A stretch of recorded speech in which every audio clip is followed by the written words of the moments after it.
Près de 90% des travailleurs restent en dehors du champ d'application des régimes d'assurance sociale, selon le directeur des projets de la CNPS. Nous sommes dans un contexte ivoirien où la majorité des actifs n'ont pas de couverture. C'est environ 9 personnes sur 10, 90% de la population, ce qui représente entre 8 à 10 millions. On ne pouvait pas laisser cette population-là en marge alors qu'aujourd'hui nous tendons en tout cas vers un pays, on va dire, moderne. En Côte d'Ivoire, il y a environ 8 millions de travailleurs indépendants.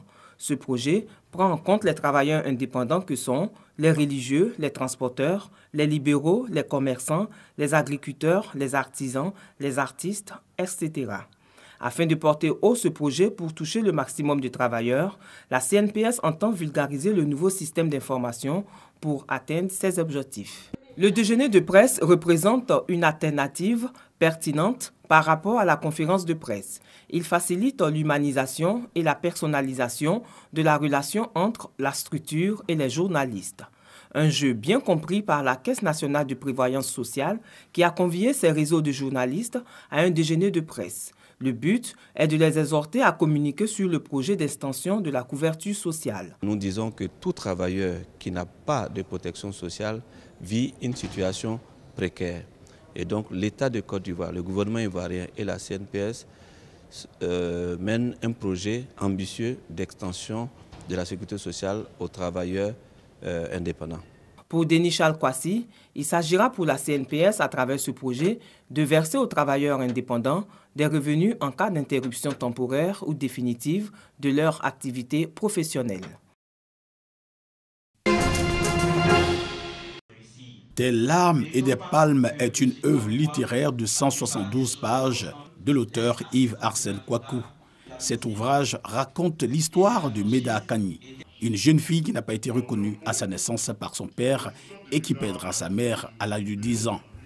À 16 ans, elle est condamnée à 20 ans de prison. Malgré toutes ces difficultés, elle arrive à changer sa vie à sa sortie de prison.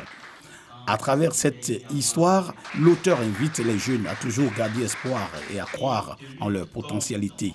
Tous ceux qui pensent que tout est pratiquement raté, à travers l'histoire de Meda Kani, ce livre vient leur démontrer que rien n'est joué d'avance. Si on se fait confiance et si on croit que demain, on a notre part à jouer pour le bonheur. Lors de la dédicace de ce livre, Yves Arsène Kouakou a eu le soutien de ses amis, littéraires et psychologues. Tous encouragent ce jeune auteur.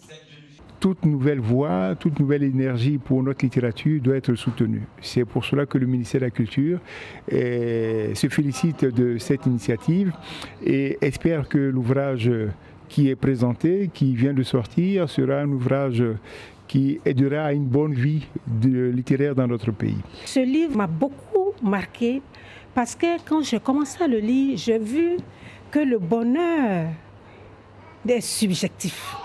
J'ai envie de dire que la réussite est une construction qui ne se mesure pas au début, mais dans un processus jusqu'à un moment donné de l'évaluation.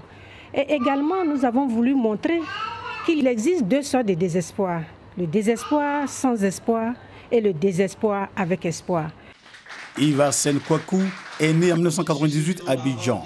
Il est passionné du rayonnement poétique en Côte d'Ivoire. Il est membre de plusieurs associations de littérature.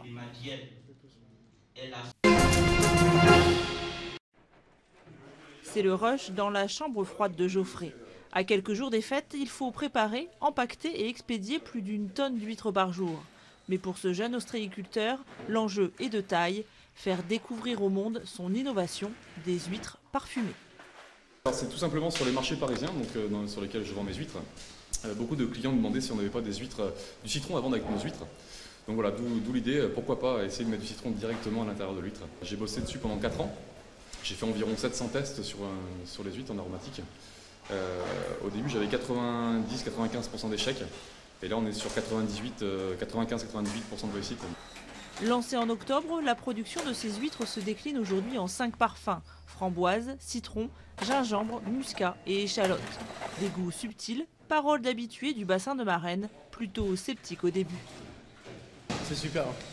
Oh, c'est bon, puis on sent bien le goût de l'huître quand même. Ça cache pas non plus totalement le goût de l'huître. Ouais, c'est bon. Le procédé breveté est simple. Une fois pêchée en mer, l'huître est plongée dans des bassins de 500 litres d'eau salée parfumée aux arômes naturels. Mais Geoffrey garde sa recette secrète. Elle filtre naturellement, donc c'est un arôme qui a été spécifiquement étudié pour l'huître, pour ne pas la tuer ou la déranger lors de la filtration. Donc elle filtre naturellement comme une eau classique dans laquelle elle serait en mer ou dans un bassin. En fonction de la taille et du type d'huître, elles passeront entre 2 et 12 heures dans ce bac. Après chaque cycle d'aromatisation, les bacs sont entièrement vidés et nettoyés. Un travail fastidieux qui justifie un prix plus élevé, entre 50 centimes et 1 euro de plus par douzaine. Aujourd'hui, 70% de sa production aromatisée est commercialisée à l'étranger, surtout en Asie, où les goûts marqués, comme le gingembre et le muscat, font un carton. En France, les réticences restent nombreuses. J'ai goûté, alors j'aime pas tout. J'aime bien framboise et muscat. C'est vrai que échalote, on s'attend trop au goût de vinaigre à l'échalote. On n'a pas le vinaigre, on a vraiment que l'échalote. C'est vrai que c'est surprenant quand même. Voilà, c'est que les Français ont été habitués à manger des huîtres nature depuis des décennies, donc c'est compliqué de faire changer un mode de consommation qui existe depuis des années. Donc voilà, mais on essaye. Grâce à un packaging revisité, l'ostréiculteur espère aussi attirer le jeune public qui délaisse la dégustation de coquillages. Il a d'ailleurs un autre projet secret en perspective et teste de nouvelles recettes pour le printemps, pamplemousse et mirabelle.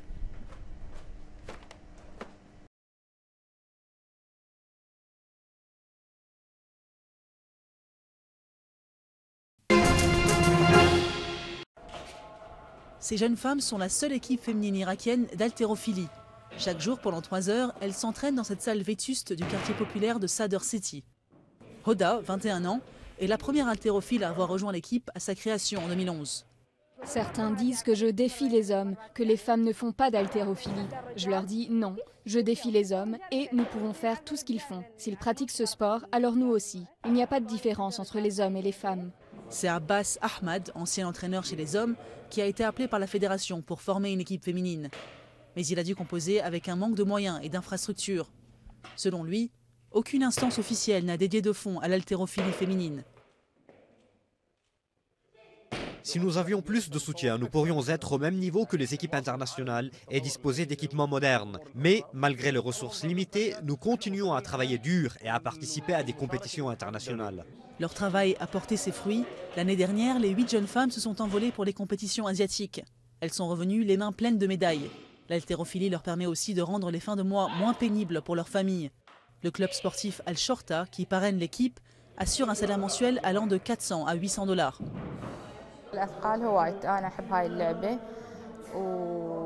J'adore l'haltérophilie et grâce à ce sport, je gagne un salaire pour ma famille et moi-même. Et dans ce gymnase ici, nous sommes devenus des championnes. La future génération de l'équipe se prépare déjà. Ses plus jeunes membres rêvent de participer un jour aux Jeux Olympiques.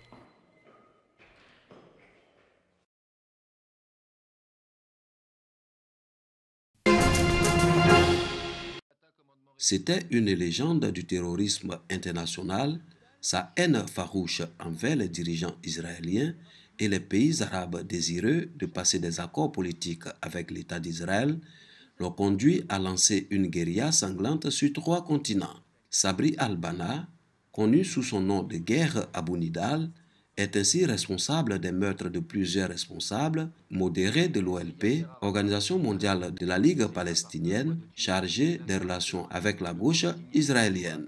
Lui qui était aussi le chef du Fatah, Conseil révolutionnaire, a également mené des opérations meurtrières contre des intérêts juifs.